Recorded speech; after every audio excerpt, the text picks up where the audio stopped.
Second method of valuation of shares हम लोग देख रहे हैं, that is yield value method. Yield is the effective rate of return on investment which is invested by the investors. Fill in the blanks के लिए dash is the effective rate of return on investment which is invested by the investor. Dash means उसका answer आएगा yield. Fill in the blanks के लिए ये words आ सकते हैं आपको. It is always expressed in terms of percentage. Yield is always expressed in terms of dash. Percentage is the answer. आपको option में दिया जाएगा परसेंटेज, या आपको बोलेंगे यूनिट्स, रुपीज, पॉइंट्स, राइट. सो ये आपको परसेंटेज आंसर परफेक्टली देना आना चाहिए, इसलिए नोट्स अच्छे से स्टडी करो आप. Since the valuation of shares is made on the basis of yield, it is called as yield basis, yield basis method. For example an investor purchase, ये example आप अभी नहीं देखोगे तो भी चलेगा, सीधा फॉर्मूला देखो. यील्ड वैल्यू का फॉर्मूला, यील्ड का फॉर्मूला क्या है देखो, normal profit upon capital employed into 100. अभी कैसे कैलकुलेट किया जाता है देखो, ये देखो, this is the exact method. Capitalize value of profit निकालो पहले, profit upon normal rate of return into 100. ये प्रॉफिट इक्विटी शेयर होल्डर्स के लिए जो प्रॉफिट है वो कंसिडर करना है. Value of each equity share, capitalize value of profit upon number of shares, and ये हो गया. और value of each equity share equal to profit upon normal rate of return into number of equity shares into 100. यानी last to जो मैं दिए है ना, उसमें से कोई भी फॉर्मूला आप यील्ड वैल्यू के लिए यूज कर सकते हो. ओके, यानी कैपिटलाइज वैल्यू ऑफ प्रॉफिट पहले निकाल के लो और ये सेकेंड वाला फॉर्मूला यूज करो, या डायरेक्टली थर्ड वाला फॉर्मूला यूज करो. दोनों में से कौन सा भी फॉर्मूला आपको यील्ड वैल्यू के लिए चलेगा. नाउ इन दिस सम आपने इंट्रिंसिक वैल्यू कैलकुलेट किया है. Now we are going to calculate yield value. Okay, जितना आपको फॉर्मूला डिफिकल्ट लग रहा है उतना आपका प्रॉब्लम बिल्कुल भी डिफिकल्ट नहीं है. ओके, अभी सबसे पहले आपको क्या लगता है, कैपिटलाइज वैल्यू ऑफ प्रॉफिट मालूम होना चाहिए ना. ओके, ये फर्स्ट वाला मेथड हम लोग ले रहे हैं. तो कैपिटलाइज वैल्यू ऑफ प्रॉफिट निकालने के लिए पहले हमें एवरेज प्रॉफिट निकालना होगा, correct. So let us calculate it. Okay, थोड़ा इजी मेथड से करते हैं हम लोग यहाँ पे. Again I am going to draw the two columns, particulars and amount. Particulars and this is your amount column.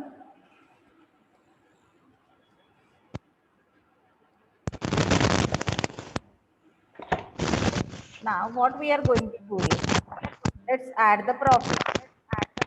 साल का प्रॉफिट दिया है, देखो आपको प्रॉब्लम, यहाँ पे मैं प्रॉफिट ऐड कर रही हूँ.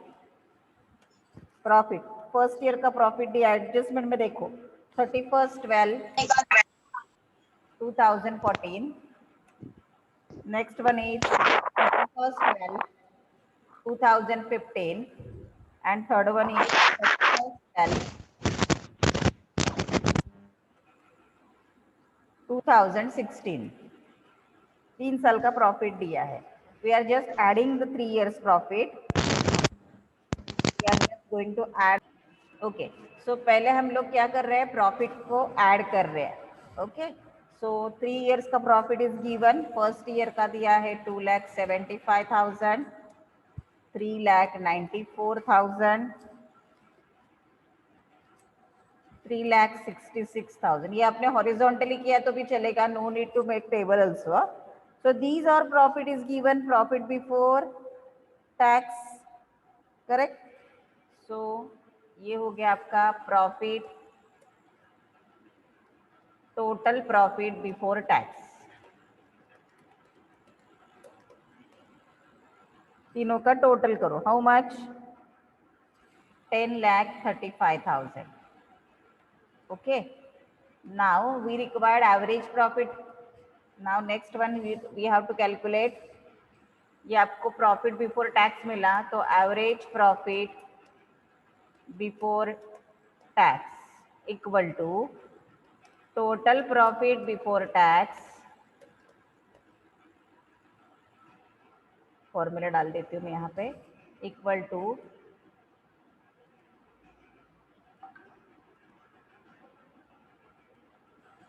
total profit before tax upon number of years.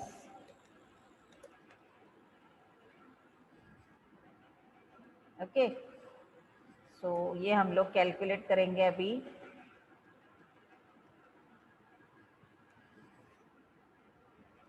Total profit before tax,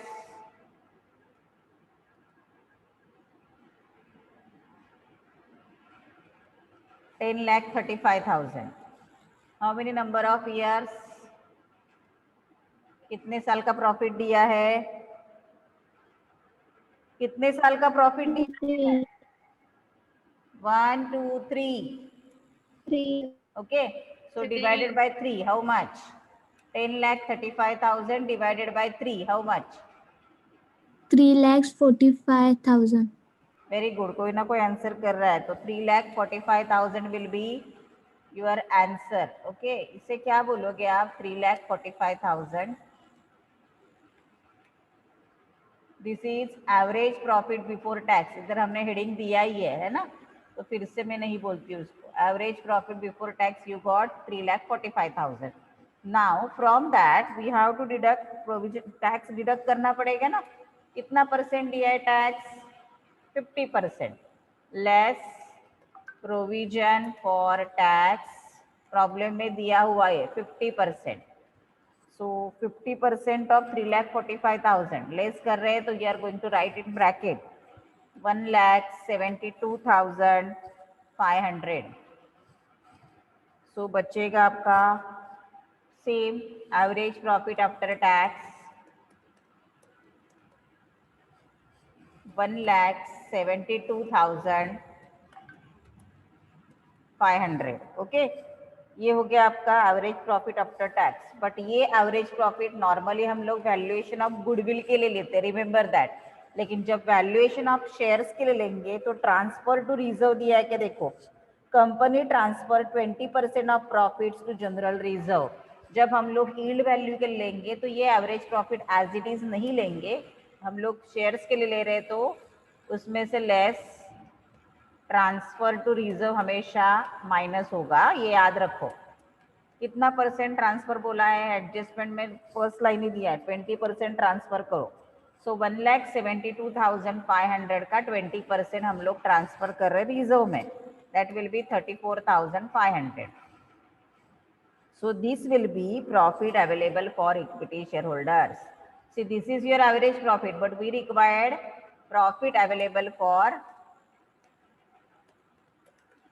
equity share holders. There is a difference. ऊपर हमने अमाउंट अवेलेबल निकाला था इंट्रिंसिक के लिए, यहाँ पे हम लोग profit available for equity share holders निकाल रहे हैं 1,38,000. Okay, got it.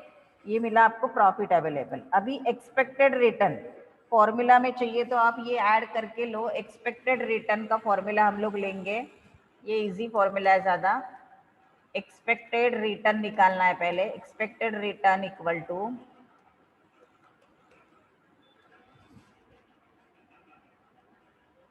फॉर्मूलाज यही याद रखो आप.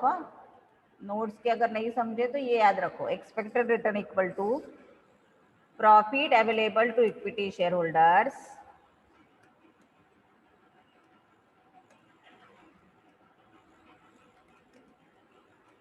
profit available to equity shareholders divided by equity share capital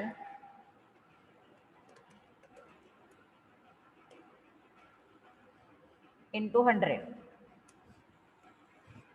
Okay, now let us calculate it. Just put the amount in this formula. ऐसे छोटे छोटे सम्स भी आ सकते हैं आपको.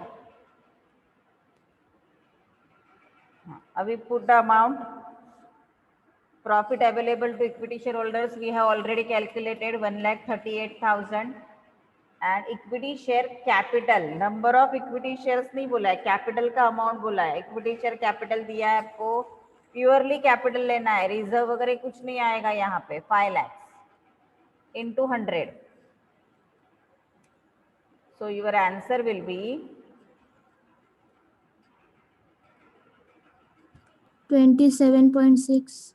एक मिनट है, into 100. So your answer will be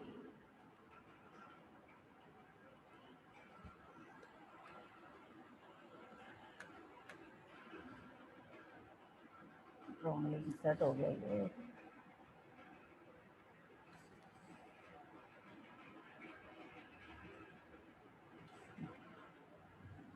Into 100. अभी यहाँ पे आपका उसका आंसर निकालो आप.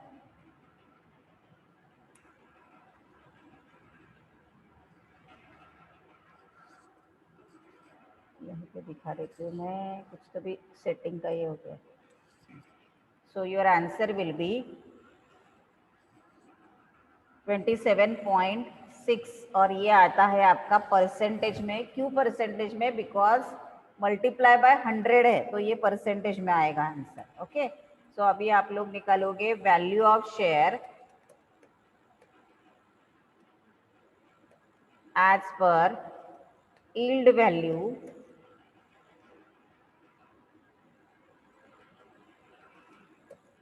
Value method equal to. Okay, अभी हम लोग इसका फॉर्मूला लिखेंगे.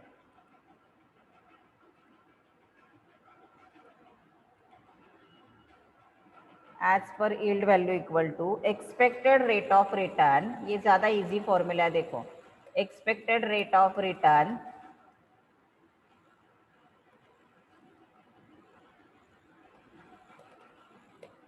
Upon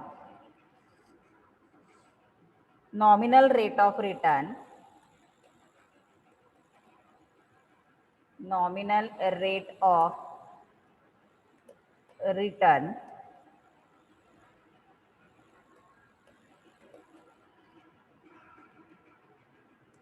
multiply by paid up value. This is the most easy formula. ऊपर आपको दिया है वो भी फॉर्मूले करेक्ट ही है, लेकिन ये इजी फॉर्मूला है. Multiply by paid up value. Now calculate it. That is equal to expected rate of return अपना है 27.6 divided by normal rate of return problem में दिया है, देखो. Yield in this type of business is 20%. कितना दिया है? 20%. तो 27.6 divided by 20.00 into paid up value कितना है शेयर्स का? 10 इक्वल टू कितना आया आंसर? 13.8. सो पर शेयर वैल्यू आया आपका 13.8 यानी 13.80. पर share value of share as per yield value कितना आया? 13.80. ओके, यही आप दूसरे मेथड से भी कर सकते हो, लेकिन एक मेथड इनफ है, दो मेथड लिखाने की जरूरत नहीं है. अभी थर्ड मेथड बहुत ही इजी है, देखो यहाँ पे इमीडिएटली मैं दिखा देती हूँ. Fair value equal to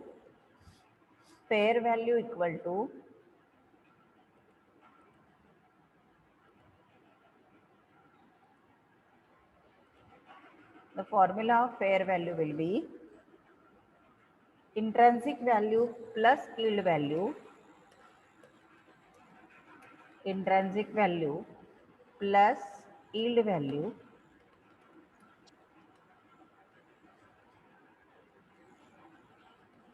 divided by 2. Intrinsic value plus yield value divided by 2. सी, अगर आपका इंट्रेंसिक वैल्यू या यील्ड वैल्यू का आंसर रॉन्ग आया तो डेफिनेटली आपका फेयर वैल्यू भी रॉन्ग ही आएगा. ओके, सो यहीं पे मैं दिखा देती हूँ उसको. Equal to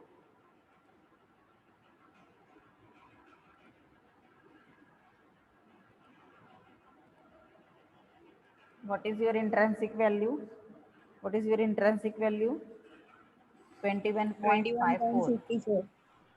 21.54 plus 13.80 divided by 2. Now calculate it. 17.67. Very good. So your fair value will be rupees 17.67. That's it. Okay, ये हम लोग बहुत बेसिक लेवल के इजी सम पहले कवर कर रहे हैं. So now right it down, और अगर आपको स्क्रीनशॉट लेना है तो स्क्रीनशॉट ले लो. फिर सेम टॉपिक का I will give you objectives of same topic. You have to write it down in the notebook. Okay, so पहले स्क्रीनशॉट लेना है क्या इसका?